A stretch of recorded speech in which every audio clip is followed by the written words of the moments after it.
On what should have been our golden anniversary, my love, Alara, committed suicide. It was only after her death, when her editor posthumously published her work, that I learned the truth. Her lingering illness had never healed because she resented me, believing I had trapped her for her entire life. So, when I was reborn, and my father ordered me to choose an arranged marriage, to cast aside Alara, who had been with me for 5 years, I agreed without a flicker of hesitation. This time, I was willing to become a scumbag, to step aside and let her be with her white moonlight. You've been with me for 5 years. This card has $500,000 in it. Before you go on those matchmaking dates, get your hymen restored. Honest guys really go for that. I hadn't even finished speaking when Alara snatched the card and threw it at my face. Klaus, you bastard. A sharp sting at my temple. I touched it. Blood. Lifting my eyes, I saw Alara's cool, elegant features contorted with long-suppressed fury. Today is my new book launch. You dragged me here with one call just to say this? Klaus, have people like you ever learned to respect anyone? Alara departed, her expression like frost. Before leaving, she didn't forget to hurl her coffee in my face. I didn't flinch, letting her vent. Then she strode off on her stilettos, rushing back to her launch event. Several taxis stopped for her, then drove on.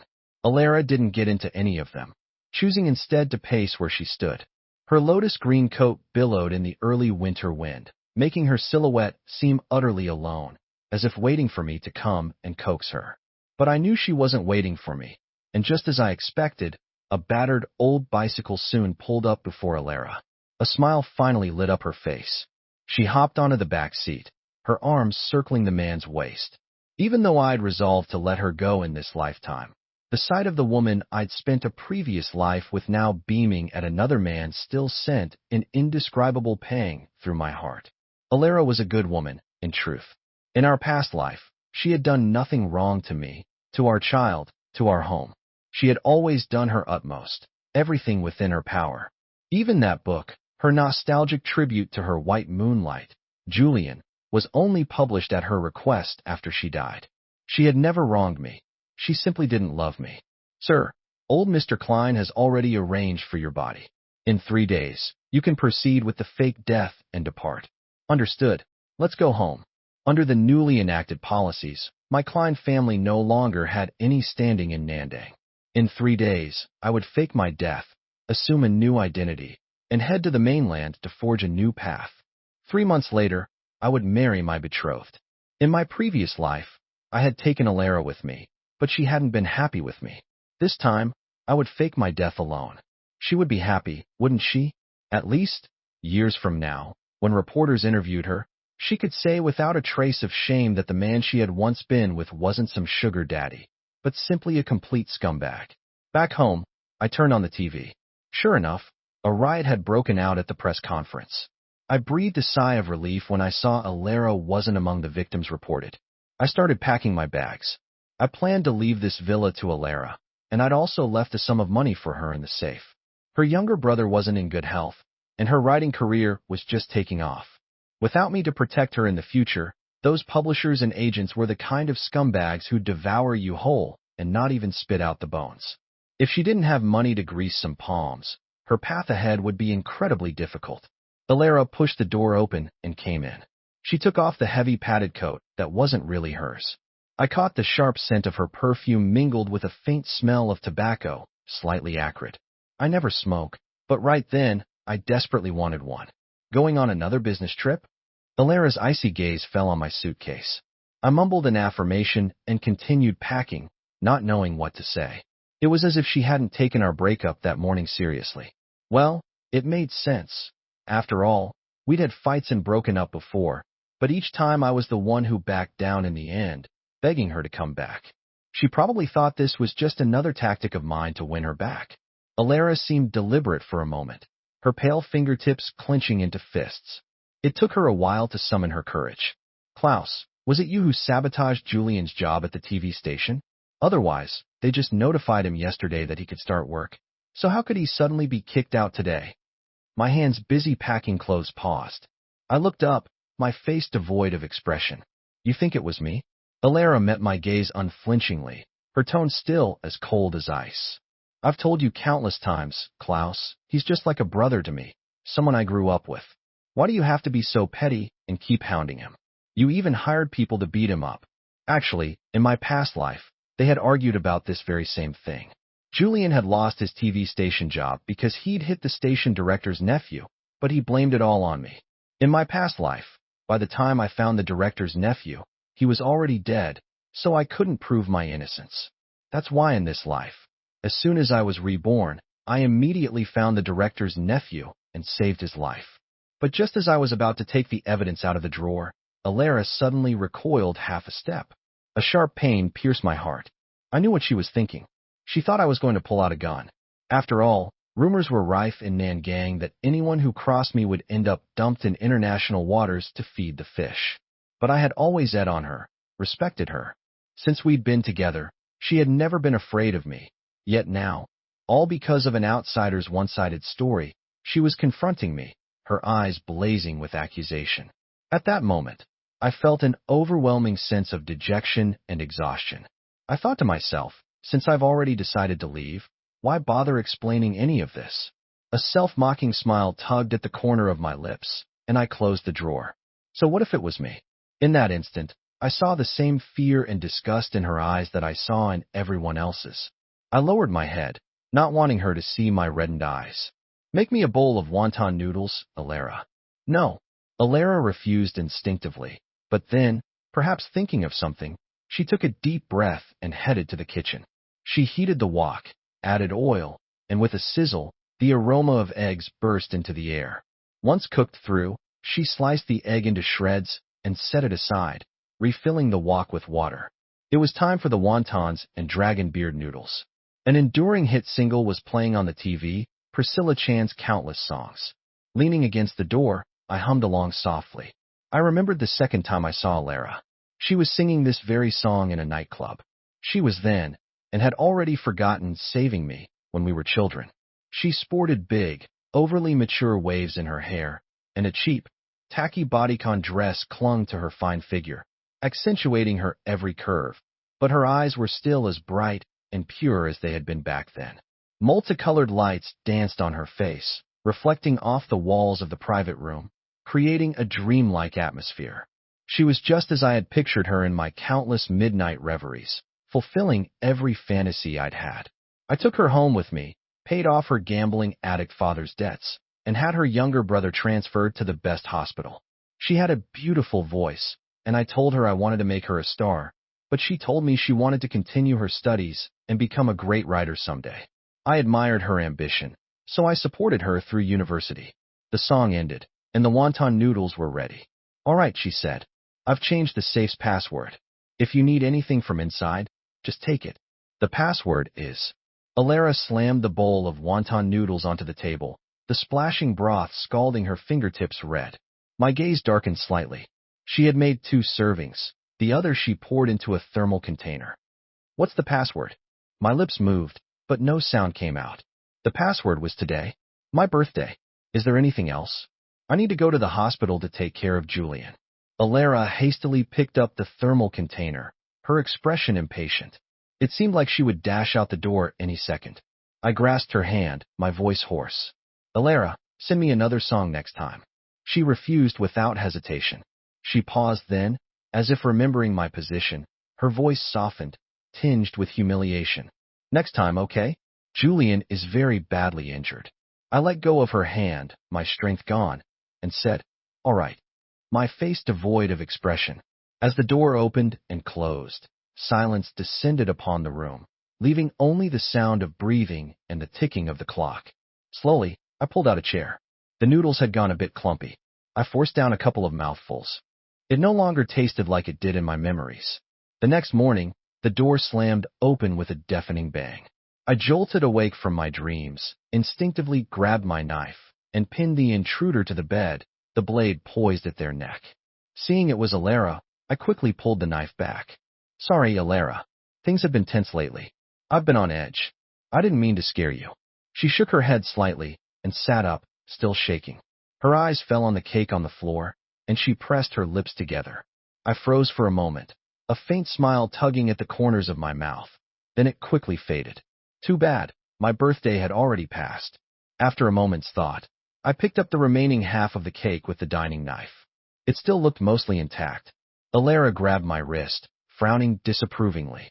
Don't eat that, it's dirty. I'll go buy another one. I smiled at her, scooped up a bit of cream, and dabbed it on her nose.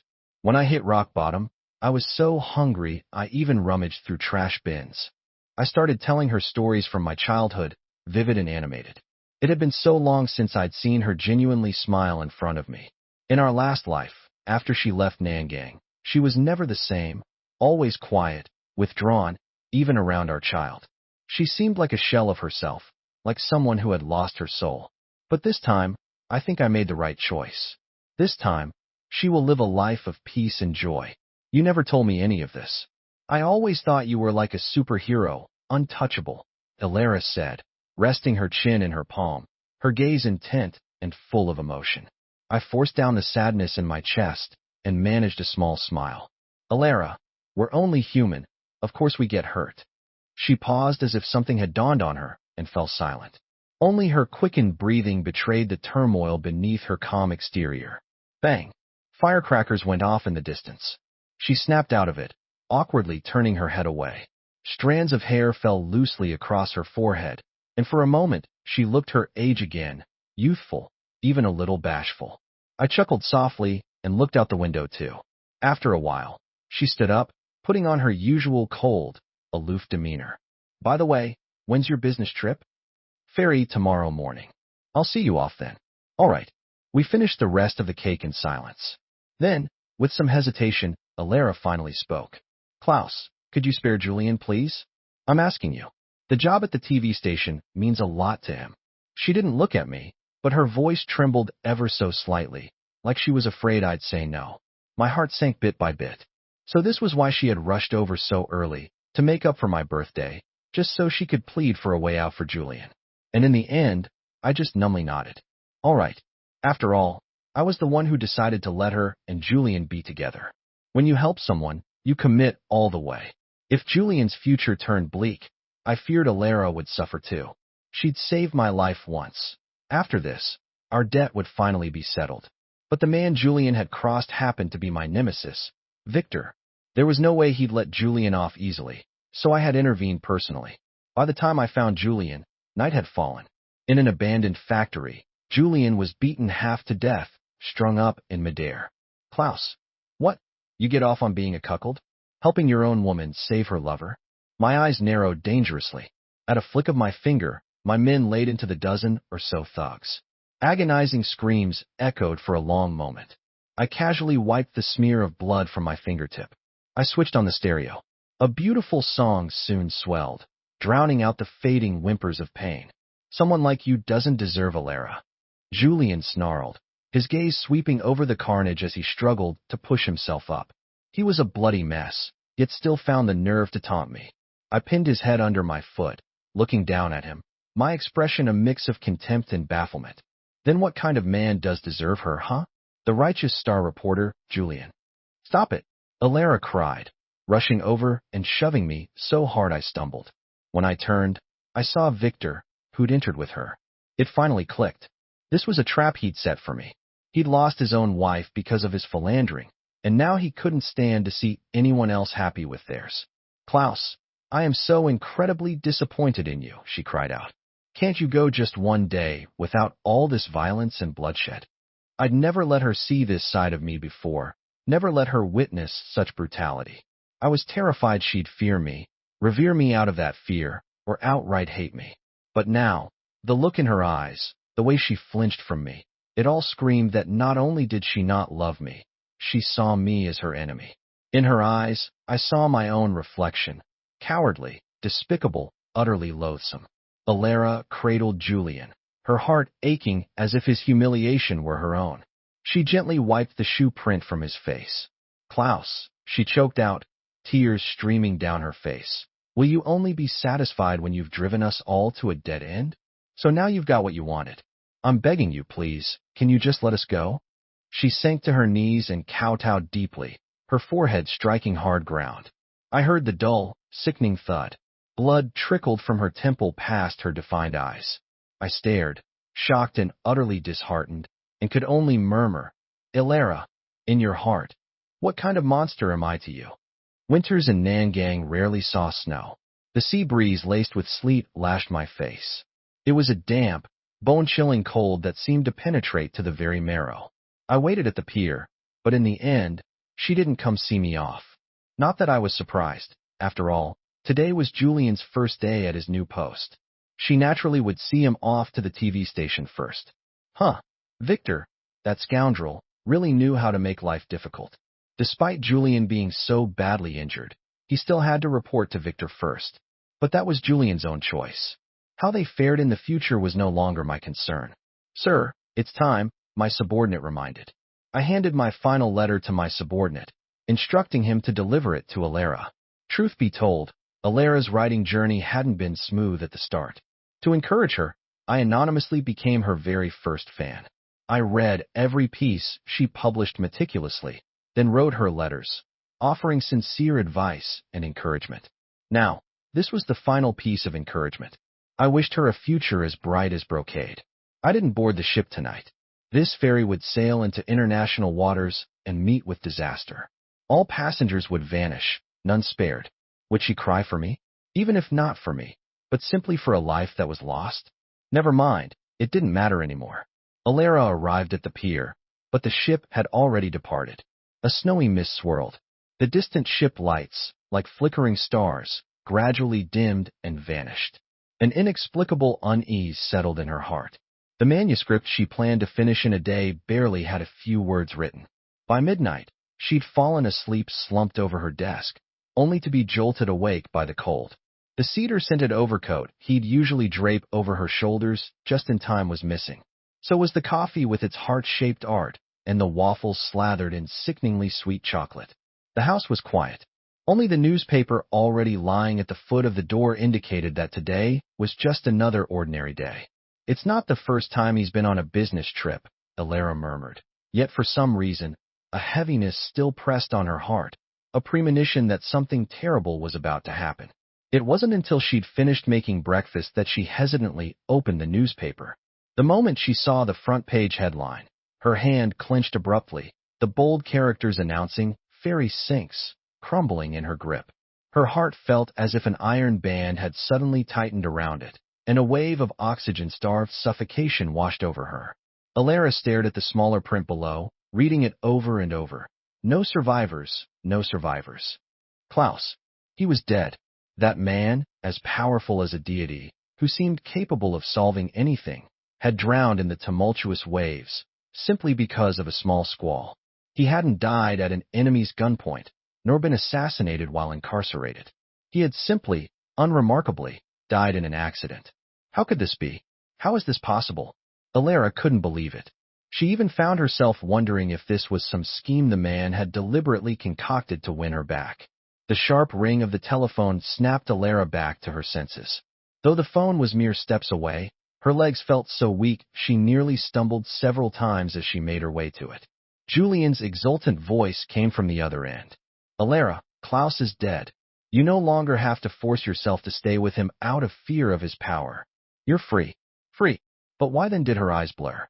By the time Alara rushed to the Klein family home, they had already begun the funeral service. Since Klaus's body couldn't be found, the coffin only contained a suit he once wore. Aren't you going to search anymore? Perhaps he was lucky enough to get on a lifeboat and is still waiting for you to rescue him. At her words, Klaus's half-brother, Leo, gave a knowing smile. Miss Alara, do you really think anyone in this family cares if he's alive or dead? Alara froze. She remembered the stories Klaus had told her about his family. At the time, she'd thought he was exaggerating, so she'd listened and then forgotten, paying them no real mind. She never imagined the Klein family could truly be so heartless, willing to abandon their own kin for personal gain. She gripped Leo's wrist tightly, her pale face seeming to blaze with an inner fire. Leo, have you forgotten who saved you 3 years ago when thugs nearly broke your legs? How can you be so ungrateful? The air seemed to freeze. Leo looked at her mockingly and let out a low, derisive laugh. So you didn't know what kind of man he was, Miss Alara? Alara's heart lurched as if she'd been slapped hard across the face. Flashes of their past together raced through her mind. The night he'd bought her freedom, She had knelt naked on the bed, but Klaus had gently closed his eyes and draped clothes over her. When her younger brother was taken by debt collectors, and she had gone alone to save him, Klaus had rushed back from overseas at the most critical moment to rescue them. And what had she done? She had screamed at him, her voice raw with anguish. "I don't want to be your gilded canary, Klaus. Can't you stop watching me, controlling me?" The man, usually as steadfast as a mountain, had seemed utterly at a loss. He had knelt before her, his eyes rimmed with red. "Alara, I never wanted to watch you. It's only because you're the woman I love. I just want to protect you." A loud clash of gongs and drums from the Taoist priests conducting the funeral rites jolted Alara back to the present. Leo was gone, but in a corner, she spotted a familiar figure. It was Julian. What was he doing here? Had he come to thank Klaus for saving him once? Alara approached, about to speak, when the appearance of another person and Julian's words to him made her stop dead. "President Victor," Julian was saying, "I've done everything you asked. When can you make me deputy director of a news center?" He continued, "Don't worry, Alara will never forgive Klaus in this lifetime. Whether it was me deliberately losing my job and framing Klaus, or that staged fight at the factory, she believes it all implicitly." Victor ignored Julian, instead casting an amused gaze towards Alara, who was eavesdropping nearby. Julian, as if sensing her presence, turned his head and met Alara's eyes, blazing with disbelief and fury. "Alara, listen to me. It's not what you think." Julian began, but Alara slapped him hard across the face, tears of bitter disappointment welling in her eyes. "Julian," she choked out, I never knew you were this kind of person." Victor watched them leave, thoroughly enjoying the drama. His mood excellent. It's often only when someone's gone that you realize their true feelings. Alara must be truly devastated now, he mused. "Klaus, you can just watch from your grave as the woman you loved is condemned to a lifetime of regret." Victor spat at Klaus's funeral portrait. He caressed the yellowed photograph of a woman inside his pocket watch, a twisted smile on his face, yet tinged with a profound loneliness. "And you too, Victor," he muttered. "You also deserve to end up with a lifetime of regret." At the funeral, a torrential downpour began. The mourners hastily buried the coffin and dispersed, not even bothering to flatten the earth on top. Alara knelt, smoothing the grave with her bare hands, mud staining her fingers, ankles, and dress. "He's dead. What's the point of all this fuss?" Leo said. He held an umbrella, but with a striking lack of chivalry, offered none of its shelter to Alara. Alara knelt before him, the pride that defined her seeming to crumble under the relentless rain. She desperately clutched his trouser leg, whimpering, "Leo, I'm begging you, please, just let the search and rescue team try again." Leo, expressionless, pried her fingers off one by one. "My apologies, Miss Alara, please go home." She staggered, her feet, fists clenched, her teeth biting at her lip until blood welled. "If you won't go, I'll find someone myself." Alara called countless private search and rescue teams, but as soon as they heard she was looking for Klaus, they refused. "Miss Alara, even if you change your reason or have someone else call for you, we know you're looking for Klaus." "Let me be frank," the word came from above. "No search and rescue team in all of Nangang will look for him." Upon hearing this, Alara was surprisingly calm. She immediately went to the bank, withdrew all her manuscript fees and the money from her home safe, then bought a boat and hired a few sailors. She would go out to sea herself. A hand suddenly grabbed her from behind. Alara struggled, but couldn't break free. She turned impatiently, only to see her younger brother, Adam. Startled, she grabbed his icy hand. "What are you doing out here?" she asked anxiously. "Did they run out of money? Did the hospital kick you out?" Adam draped his raincoat over her. "No, sis, don't get worked up. Klaus paid my medical expenses for the next years. No one's going to kick me out." He paused. "I just heard he passed away, and I was worried about you, so I snuck out to find you." Alara sighed in relief, though a deeper pang of guilt towards Klaus stirred within her. "Adam, go back to the hospital. I'll be back soon after I find Klaus." "And what if you don't find him?" Adam cut in, his grip on her hand desperate as he tried to pull her back to shore. "I will find him. Adam, be a good brother. Go back first. I can't delay any longer." Suddenly, a monstrous wave crashed against the boat, sending it into a violent lurch. Alara was thrown to the deck, scrambling unsteadily to get back up. Adam, heartbroken at the sight, grabbed her shoulders and roared in anguish. "Sis, stop this. He's dead. Klaus is dead." "No, he can't be dead. He's too strong. He wouldn't die." Another wave struck, and they both tumbled to the deck again. This time, Alara couldn't hold on any longer. She collapsed limply into Adam's arms, her consciousness fading. She felt her soul drifting, as if floating in the air, countless images flashing through her mind. These fragments, jumbled with her memories, felt like recollections from a past life, or perhaps just a fleeting dream. She saw Klaus alive. She had spent her entire life with him. They had children, and Klaus treated her wonderfully, yet she was never happy. Why was she unhappy? Even when she was with the person she loved most, she didn't understand. Perhaps she would never understand in this lifetime. 3 years later, Alara's novel, South Harbor's Last Sigh, became a massive hit. She came to the mainland for book signings and interviews. During one interview, the reporter's questions were particularly pointed, even tinged with malice. "Miss Alara, I heard this novel is based on your personal experiences, so like the protagonist, were you also once kept by the male lead?" But Alara simply smiled serenely. Though only in her early S, her eyes held the composure and weariness of someone in their S or S. "It's true," she said, "but I don't regret it. Perhaps to many, Klaus wasn't a good man. Perhaps he wronged many people. But to me, he was the only light in my miserable life. He was the one who pulled me out of the mire of my fate, loved me, respected me, supported me. I deeply regret misunderstanding him and letting him down when he was alive." As she finished, Alara's voice choked with emotion. "When Victor sent me the clip of this interview, I had just lulled my daughter to sleep. He'd only found out a year ago that I was still alive. His first reaction upon learning I was alive had been to record a video message specifically for me, tearing into me as a scumbag. 'You freaking bastard. Eat shit. You goddamn scumbag. I actually thought you were some devoted lover, but it turns out you fake your own death just to put on a show for your woman. Huh? Do you have any idea how much Alara has suffered all these years? You abandoned her for a marriage alliance. Are you even a man?' I secretly rolled my eyes. A heartless, philandering rich playboy who drove a pregnant young girl to her death, and he had the gall to lecture me. A sheer hypocrisy. I didn't bother replying to him, but deep down, a faint sense of unease lingered in my heart. I had a nagging feeling that something unexpected was about to happen. As I suspected, my gut feeling was right. At the cocktail party the next day, I ran into Alara in the crowd, and right behind her, Victor gave me a malicious little wave. Damn it. At that moment, I really wanted to curse out loud, but I couldn't. All I could do was nod politely at Alara, pretending not to know her. Klaus, is it really you?"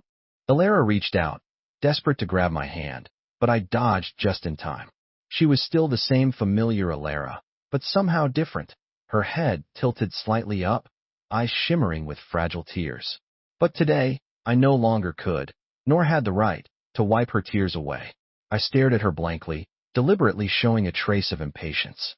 "Sorry, miss, you got the wrong person." She stubbornly blocked my path, refusing to let me pass. I signaled the bodyguard to pull her aside. Without looking back, I turned and walked away. "Klaus!" Her shout was cut off, muffled by the bodyguard's hand. I didn't look back. In fact, I walked even faster. I figured Victor must have tipped her off again. A few days later, Alara cornered me in a private bar. Slightly exasperated, I had no choice but to ask my friends to step away for a moment. Alara seized the opportunity and sat down beside me.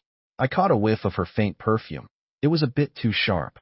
I leaned back slightly and deliberately picked up my glass with the hand wearing my wedding ring. "Miss Alara, I'm married now." Alara's smile froze, her expression growing even more desolate. "I suppose so. If you really are him, then the man I've longed for all these years and all those books I wrote. Doesn't it all just make me look ridiculous? What I thought was deep love was actually just someone faking their death to get rid of a burden." I opened my mouth, but didn't know what to say. After all, from Alara's perspective, everything was exactly as it seemed to her. But the ending I'd envisioned was supposed to be her living happily ever after with Julian, with me just being an insignificant dead scumbag in her life.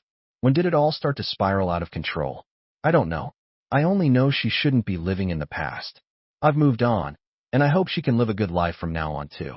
But in the brief moment I was lost in thought, Alara had already emptied her glass. Her stomach was already weak. If she drank any more, she'd probably end up in a hospital. I wanted to tell her to stop, but the words died on my lips, feeling inappropriate. After a moment's thought, I signaled a bodyguard to take her glass away. Take her home. Alara struggled furiously, her usually cool eyes now clouded with drunken anguish. She screamed at me, a heart-wrenching cry that drew everyone's attention. Klaus, you coward. Either admit outright that you abandoned me, or just leave me alone. I quickly covered her mouth and sent someone to deal with tomorrow's headlines. If this went on, my new identity, less than 2 years old, was about to be blown wide open to the public. In the end, I reluctantly escorted a drunk and disorderly Alara home with my bodyguard. In the car, I texted my wife to let her know what was going on.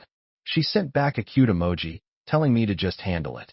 A small smile touched my lips, and I didn't notice Alara had somehow leaned in so close. Was it for her that you abandoned me? Do you love her, or was it just because your families were a good match? I pressed my elbow against her arm, gently pushing her away. You're drunk, Miss Alara. She closed her eyes, a bitter smile on her lips. Her fists clenched as if desperately trying to rein in her emotions. About 20 minutes later, I gently nudged her arm. We're here, Miss Alara. She opened her drowsy eyes, her tipsy gaze holding a captivating allure that almost completely overturned my previous impression of her.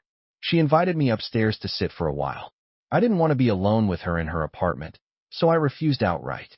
She tilted her chin up at me, her cool eyes now tinged with contempt and scorn. I have something to say to you. You could bring your bodyguard along, coward. With a helpless sigh, I gestured for the bodyguard to accompany me upstairs.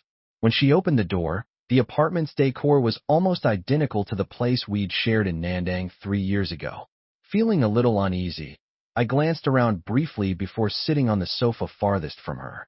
The bodyguard stood behind me. She scoffed, then took off her jacket, revealing a short, sexy skirt underneath. I immediately looked away. You're not him.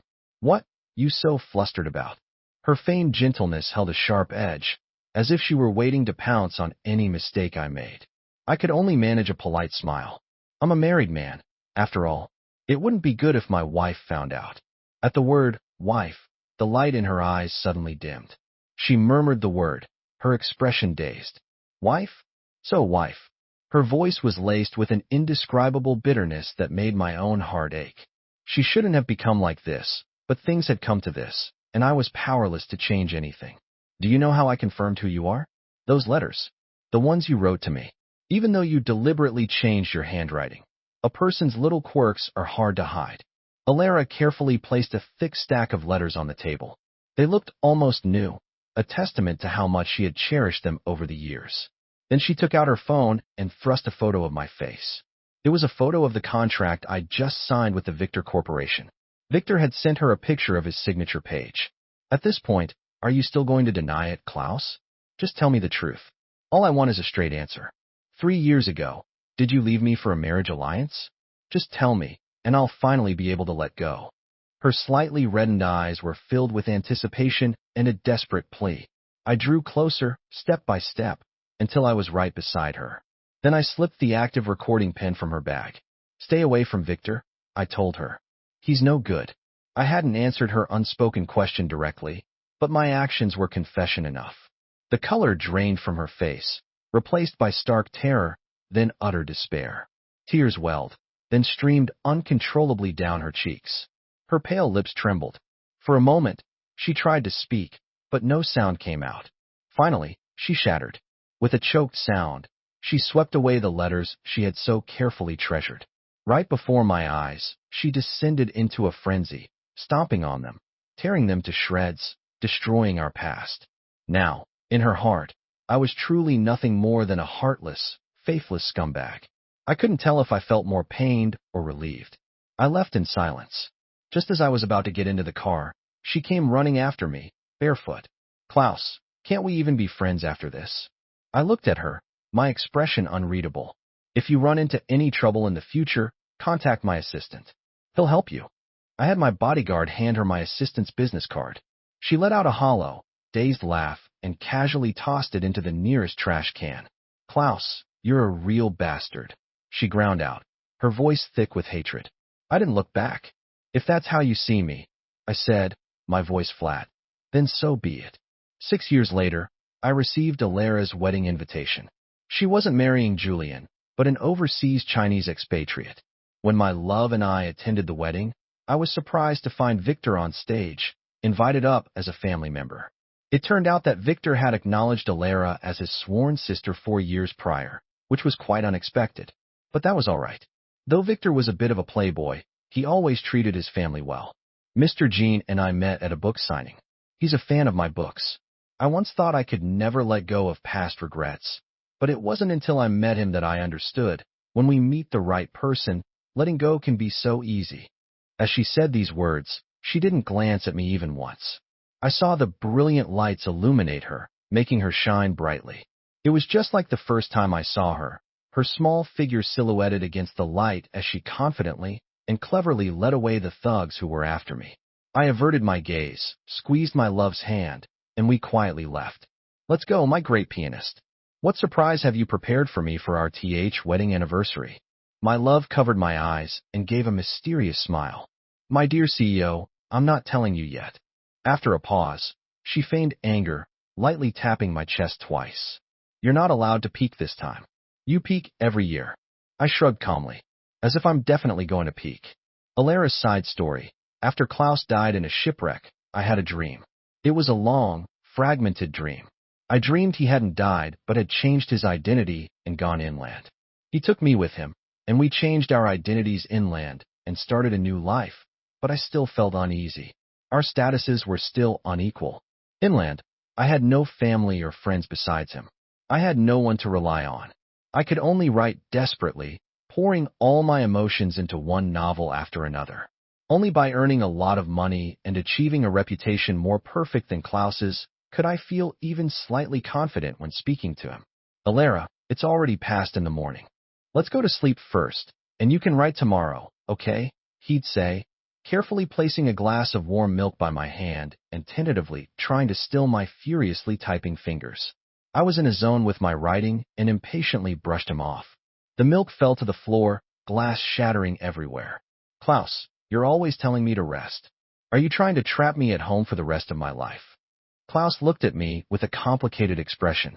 After a long moment, he sighed and silently knelt to clean up the mess. Suddenly, his gaze tightened and his warm fingers grasped my cold ankle. Alera, your calf is cut by the glass. I'll get the first aid kit. He rushed out like the wind, but when he returned, I had locked him out. I was tired of his mind-corroding concern. It had to be a gilded cage he was using to trap me. Once I slowly grew to depend on him, unable to leave him, he would suddenly change, trapping me at home to become just another person bogged down by countless trivialities. Alera, I just want you to sleep early.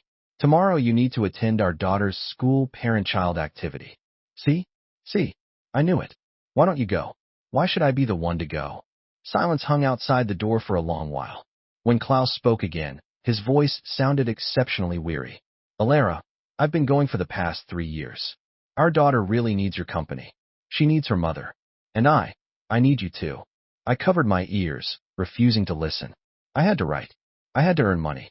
I had to quickly save enough to take our daughter and leave this den of wolves.